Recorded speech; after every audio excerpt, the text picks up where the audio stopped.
sa bituin.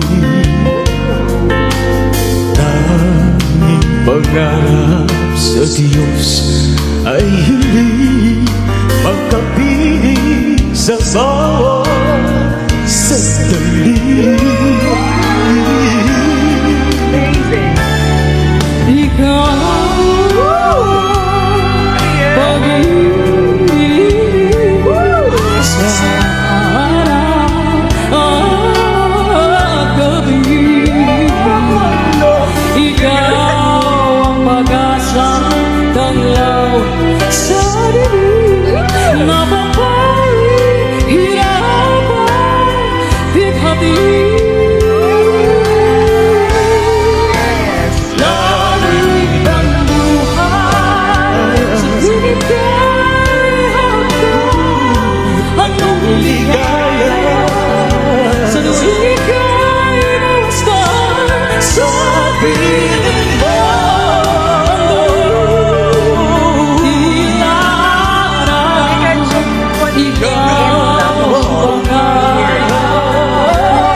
No doubt sila magiging top 1 for this week. Grabe naman yung performance na yun. Pero feeling ko nahirapan si Mariel dahil sobrang soft ng voice niya at sobrang laki ng voice ni Jaya. Kaya yun yung naging struggle sa kanya and challenge. Pero yung mga high notes, kuha-kuha niya lang. With regards naman kay JM, I think siya yung mas nakakuha ng voice ni Jano Gibbs. Yung nuances and all, pati yung galaw ng kamay, talaga nakuha ni JM. But I'll give it to them again. And syempre kapag sinabi natin Jamiel, wala na. Talagang tapos na ang laban. Every week sila talaga yung nagtatap. What else to expect if it's Jamiel? But the best.